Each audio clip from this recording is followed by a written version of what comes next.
बिस्मिल्लाहिर्रहमानिर्रहीम। अस्सलाम वालेकुम नाज़रीन, मेरा नाम दावर अजीज़ है और एक मरतबा फिर मैं अपने यूट्यूब चैनल से आपसे मुखातिब होने का शर्फ हासिल कर रहा हूँ। आपका बहुत शुक्रिया, आप ज्वाइन करते हैं। नाज़रीन, मैंने ये डिसाइड किया है कि एक टॉपिक पे अगर 10-12 मिनट की वीलॉग की जाए तो वो फिर ज़रा अपने तासुर खो देती है, इंटरेस्ट खो देती है। तो कोशिश करूँगा कि एक से ज़्यादा टॉपिक 2 या 3 या हो सकता है 4 भी कवर करें, लेकिन ड्यूरेशन उतना ही रखा जाए तो वो ज़्यादा बेहतर रहेगा। तो आज जिन टॉपिक्स में मैं बात करूँगा उसमें एक जो पंजाब की पहली खातून वज़ीर आला को मुंतखब करवा दिया गया है, मुंतखब हुई नहीं है, मुंतखब करवा दिया गया है, कुछ थोड़ी सी इस पर बात कर लेंगे। सदर आरिफ अलवी साहब ने जो बॉम्बशेल फोड़ा है उस पर भी थोड़ी सी बात कर लेंगे, और इमरान खान साहब के केसेस पे होने जा रहा है, जो उनके खिलाफ फैसले आए हैं सजाओं के इलेक्शन से पहले, अब इलेक्शन के बाद की सूरत हाल क्या है, जो उनके केसेस प्रेजेंट हुए हैं, तो एक मुख्तसर सी बात उस पर भी करेंगे। इससे पहले गुजारिश करूंगा कि अगर चैनल सब्सक्राइब नहीं किया तो जरूर कर लीजिए, बेल आइकन दबाइए, अपने कमेंट से मुझे नवाजिए, और अगर वीडियोस में मेरे तजर्बे से मुतफिक होते हैं तो लाइक एंड शेयर भी कीजिए। पहले टॉपिक की तरफ चलते हैं। मरियम सफ्दर अवान, जिन्हें मरियम नवाज शरीफ भी कहा जाता है, उनके क्योंकि जो उनका आईडी कार्ड है और जो उनका पासपोर्ट है उसके हिसाब से वो मरियम सफ्दर हैं। अवान उनके खावन जो है उनकी कास्ट है, तो इस हिसाब से मैं तो उनको मरियम सफ्दर अवान कहता हूँ, जैसे मैं बिलावल जरदारी कहता हूँ, तो वो इसी तरह से।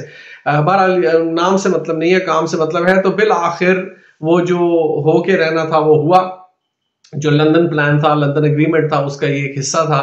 लेकिन नाज़रीन एक बात ज़हन में रखिएगा कि पहली बात तो मैं आपको ये बता दूं कि नवाज शरीफ ने अपनी बेटी को वजारत आला देकर पंजाब की अपनी सियासत खत्म कर ली है। जी हाँ, सरेंडर कर लिया उन्होंने। ये उनकी रिटायरमेंट का ऐलान है, क्योंकि अब उनकी बेटी पंजाब यानी कि जो पाकिस्तान का सबसे बड़ा सूबा है आबादी के हिसाब से, उसकी वजीर आला मुंतखब हो चुकी हैं। नवाज शरीफ ने अपने आप को वजारत अज़मा की दौड़ से दस्तबरदार करके अपने भाई को सौंप दी। ये आप मेरी बात याद रखिए, ये क्लिप काट के महफूज कर लीजिए। ये नवाज शरीफ का सियासत से रिटायरमेंट का ऐलान है। आप कुछ दिनों में देखेंगे कि उनके प्लेटलेट्स दोबारा गिरेंगे, कुछ प्रॉब्लम्स शुरू होंगी। अल्लाह ताला सेहत दे, सबको सेहत दे। कोई किसी सियासी इख्तलाफ तो अपनी जगह होता है, लेकिन मैं पेश कोई कर रहा हूँ साबिका तजर्बात की बुनियाद पर कि नवाज शरीफ की प्लेटलेट्स गिरेंगे, कोई गुर्दों का मसला हो जाएगा, कोई एंजाइना के कोई 7-8 अटैक तो हो चुके हैं, 8वां खुदा ना खास्ता आ जाएगा। बहरहाल सेहत के मसले मसाइल होंगे और नवाज शरीफ साहब इलाज की गर्ज से अपने आबाई वतन तशरीफ ले जाएंगे, जहां उनके कारोबार हैं, जहां उनके बेटे हैं, जहां उनकी जायदाद है, जहां हराम का कमाया हुआ सारा बल्कि ज्यादातर पैसा उन्होंने इन्वेस्ट किया हुआ है, तो वो अपने आबाई वतन तशरीफ ले जाएंगे। मरियम सफ्दर अवान का वजीर आला बनना नवाज शरीफ की रिटायरमेंट है। मेरी बात याद रखिएगा, रिटायर हो गया नवाज शरीफ साहब सियासत से, तो इनका किस्सा तो पाक हुआ। अब मरियम सफदर को जिस तरह से वज़ीर आला मुंतखब करवाया गया है, और वफाक की तरफ भी जैसे मैंने कहा कि शहबाज शरीफ को दे दिया नवाज शरीफ ने हुकूमत। आप ये बात याद रखिएगा कि इलेक्शंस में जो फ्रॉड हुआ, जो धांधली हुई, और जिस तरह से पीटीआई के बैक्ड कैंडिडेट्स को हराया गया और बाकी सीटें, अच्छा उनको ना एक बात ज़हन में रखिए, उन्हें हराना एक अपनी जगह एक बात है और बहुत ही मायूब बात है, बहुत गलत बात है, लेकिन बाय डिजाइन जिस तरह से ये सीटें छीन के बांटी गई हैं, किसी पार्टी को अक्सरियत नहीं दी उन मुक्तदरा हलकों ने जिन्होंने इलेक्शन में धांधली करवाई है लंदन प्लान के मुताबिक। आप ये बात नोट कीजिए कि उन्होंने किसी को मेजॉरिटी, सिंपल मेजॉरिटी नहीं लेने दी। पीपल्स पार्टी में, एमक्यूएम में और नून लीग में ये सीटें बांट दी गई हैं इस तरह से कि एक दूसरे से मिले बगैर ये हुकूमत ना बना सकें। ना करते हुए भी पीटीआई को जितनी सीट्स दी गई हैं उनके बैक कैंडिडेट्स को, जो कि अब सुन्नी इत्तेहाद काउंसिल में चले गए ऑब्वियसली, तो उनके मेंबर कहलाएंगे, लेकिन असल सबको पता है उनकी सीटें अभी भी सबसे ज्यादा रखी गई हैं। ये बाय डिजाइन है, इसे समझ लें आप।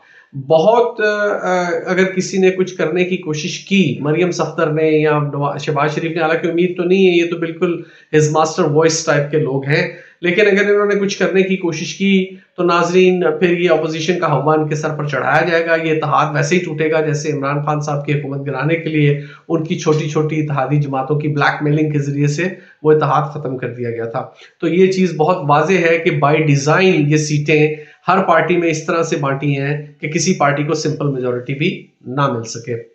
मरियम सफ्दर का भी कोई इतना यही हिसाब है, कोई इतना फर्क नहीं है। मैं उनकी स्पीच सुन रहा था जो उन्होंने वजारत आला पे मुंतखब होने के बाद जो की है, वही घिसे पिटे जुमले, वही घिसी पिटी सर्विसेज, ये कर दूंगी, वो कर दूंगी, लैपटॉप मांगोगे लैपटॉप मिलेगा, टैबलेट मांगोगे टैबलेट मिलेगा, कोई मतलब हुकूमत ना होगी, कोई नादरशाही कोई फरमान हो गया, कोई बादशाही दौर हो गया। वैसे वो अपने आप को बादशाही खानदानी समझते हैं कि बाप के बाद औलाद की बारी आती है। लेकिन मैं क्वेश्चन पूछने में हक बजाने वो वजीर आला पंजाब से कि ये पैसा कहाँ से आएगा? आपने जो हेलीकॉप्टर सर्विस का ऐलान किया, आपने फलाने कर्जे का ऐलान किया, आपने इतने हर जिले में एक state of the art hospital बनाने का ऐलान किया है, आपने दूसरे तीसरे जितने में गिनाने की जरूरत नहीं है। वो तकरीर क्या थी? वो वादों का एक पलंदा था। तो वो वादों का पलंदा, इसके लिए पैसे कहाँ से आएंगे? आपकी वेल्थ जनरेशन की पॉलिसी क्या, आपने उस पर कोई बात नहीं की।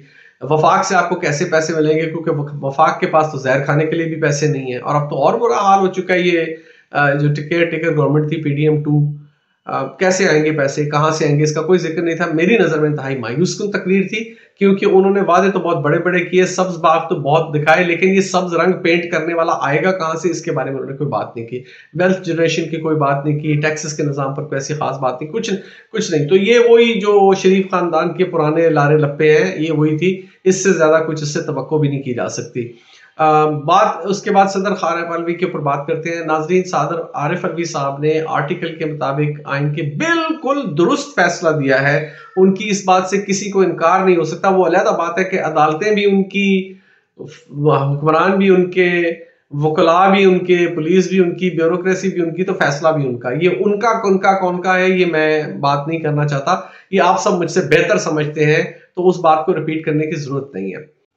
हम सब बखूबी जानते हैं कि ये कौन है जो दरपर्दा ये सारे मामला तय करते हैं। लेकिन आरिफ अलवी ने बहरहाल कदम सही उठाया है, सदर पाकिस्तान ने। और उनका ये कहना बिल्कुल हक बजानिब है कि जब तक असेंबली पूरी नहीं होगी, उसका कोरम पूरा नहीं होगा, उसके तमाम अराकीन अपनी नशिस्तों पर नहीं बैठ जाएंगे, इंक्लूडिंग जो मखसूस नशिस्तें हैं, जो रिजर्व नशिस्तें हैं खवातीन की और अकलियतों की। तो तब तक, क्योंकि असेंबली पूरी नहीं है, लिहाजा वहां पर हल्फ उठाना और फिर स्पीकर, डिप्टी स्पीकर और फिर वजीर आजम वगैरह का इंतखाब करना गैर आइनी होगा। इस नुक्ते के ऊपर आपको कानूनदान होने की भी जरूरत नहीं है। ये बात बिल्कुल दुरुस्त है कि जब तक हाउस पूरा ना हो, आप राय लेके किसी को वजीर आजम, सदर, स्पीकर किस तरह बना सकते हैं? नहीं बना सकते। अब ये मामला अदालतों में चैलेंज होगा, या ये काम ऐसा करेंगे, क्योंकि 29 जनवरी, आज 26 जनवरी है, 26 तारीख तक तो उन्होंने कहा था, सदर को समरी भेजी थी कि आप इजलास बुला लें। सदर साहब ने इनकार कर दिया। कानूनी तौर पर इलेक्शंस होने के बाद 29 फरवरी बनती है आखिरी तारीख, जब इस तक असेंबली का इजलास कॉल करना जरूरी होता है। आइन के मुताबिक, पाकिस्तान की आइन की दफात के मुताबिक, सदर पाकिस्तान का वाहिद इख्तियार है, ये वो वाहिद शख्सियत है जिनका इख्तियार है कि नए इंतखाबात के बाद असेंबली कॉल करें। और ये सदर मुमलिकत के अलावा ये इख्तियार किसी के पास मौजूद नहीं है। सदर मुमलिकत ने अपना ये इख्तियार इस्तेमाल करते हुए आइन के तहत ही असेंबली का इजलास बुलाने से इनकार कर दिया है, क्योंकि अभी तक कैंडिडेट्स फाइनल नहीं है। बेशुमार ट्राइब्यूनल्स में और इलेक्शन ट्राइब्यूनल्स में और अदालतों में केसेस पेंडिंग है। फॉर्म 45 जो कानूनी तौर पर इलेक्शन कमीशन की जिम्मेदारी है कि इलेक्शन होने के बाद 15 दिन के अंदर अंदर ये फॉर्म 45 उन्हें अपलोड करने होते हैं अपनी वेबसाइट पर।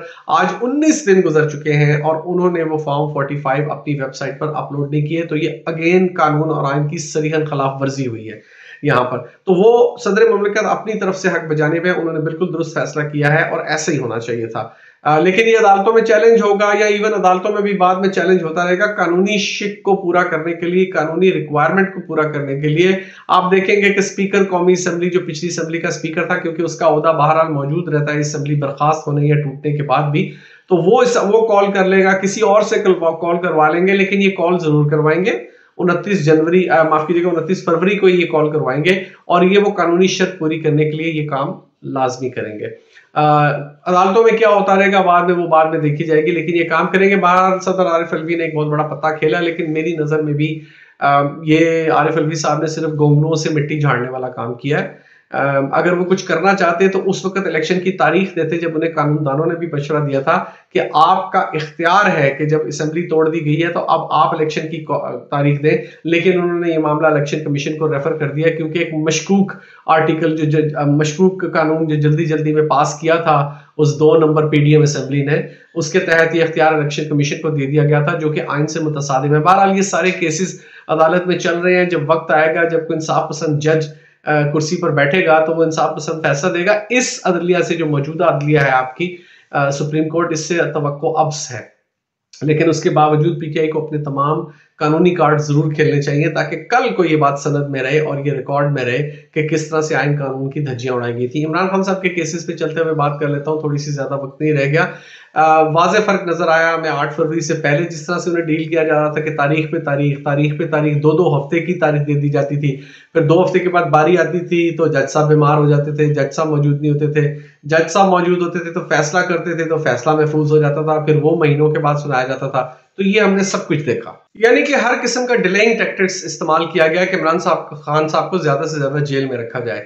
ये 8 फरवरी के इलेक्शन से पहले की बात है, वो सब हमने देखा कि किस तरह से डिले पे डिले तारीख पे तारीख होती रही, वो उसको दोहराने की जरूरत नहीं। लेकिन आज अब जब इनके केसेस पेश हुए हैं अदालत में और वकीलों ने वहां पर इसे किया तो फौरन टेकअप किया है इस्लामाबाद हाईकोर्ट ने भी। मैं तो हैरान हो गया कि वही आमिर फारूक साहब हैं चीफ जस्टिस, जिन्होंने पहले तारीख पे तारीख देते थे और फिर फैसला दे के उससे महफूज कर लेते थे, और जैसे अंडों पे मैंने कहा था मुर्गी बैठती है कुड़क मल के बच्चे चूजे निकालने के लिए, उस तरह बैठ जाते थे महीनों बाद। उन्होंने इतराज इस पर लगे, ना सिर्फ इतराज रिमूव किए बल्कि उनको मुकर्रर कर दिया, केस नंबर अलॉट कर दिया, और अगली ये जुमेरात, आज मंडे है, जुमेरात की तारीख दे दी है केस में कि उस पर आ जाएं आप। और ये याद रखिएगा कि ये केसेस वो हैं जिसमें पीटीए के वकला ने ये मौक़िफ़ इख्तियार किया है कि इमरान खान साहब को जो 3 केसेस में सजा हुई है, साइफर में, उसमें तोशाखाना में और इद्दत में, इन तीनों को अलग-अलग चैलेंज किया गया है और कहा गया है कि ये गलत फैसले हैं, लिहाजा इन्हें मुअत्तल किया जाए, फैसले भी मुअत्तल किए जाए और सजा भी मुअत्तल की जाए। तो इसको इतनी क्विकली टेकअप कर लेना ये बड़ी हैरानकुन बात है। तो शायद हो सकता है कि हवाओं का रुख कुछ तब्दील हो, क्योंकि आफ्टर ऑल इमरान खान साहब की पार्टी ने 3 करोड़ वोट लिए हैं, उनके पीछे बहुत बड़ी बैकिंग है पाकिस्तानी अवाम की।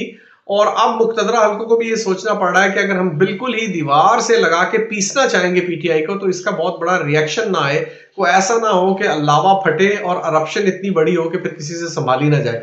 तो कोई अश्क के लिए मेरा ख्याल है अब ये काम किया जाएगा। इंसाफ की उम्मीद तो मुझे नहीं है, लेकिन बहरहाल हो सकता है कि इमरान खान साहब को इन केसेस में जो भी डिसीजन आए अब वो डिले नहीं होगा, कम से कम इतना मुझे यकीन है। हक में आए खिलाफ आए वो अपनी जगह, लेकिन डिले नहीं होने जा रहा। तो ये एक अच्छी खबर है। लेट्स होप के all is well that ends well, वो वाला हिसाब हो कि जितनी मशक्कतें उठा ली हैं अगर फैसले सही कानून के मुताबिक आ जाते हैं तो इंशाल्लाह फिर पाकिस्तान की इसमें भलाई होगी। लेकिन बहरहाल मुझे जो सूरत नजर आ रही है ओवरऑल सम अप करते हुए मैं कह सकता हूँ कि ये हुकूमत जिस तरह से नजर आ रही है और जो हालात हैं ये ज्यादा अरसा चलते नजर नहीं आएंगे। आपको बहुत शुक्रिया। जाने से पहले एक बार फिर कहूंगा कि अगर आपने मेरा चैनल ज्वाइन नहीं किया तो अभी तक तो सब्सक्राइब कर लीजिए, वीडियोस पसंद आए तो लाइक एंड शेयर भी कीजिए, बेल आइकन दबाइए लेटेस्ट नोटिफिकेशंस के लिए, और अपने कमेंट से मुझे जरूर नवाजिए। मैं आपके लिए दुआ गो हूँ, आप मेरे लिए दुआ कीजिए। पाकिस्तान हमेशा जिंदाबाद।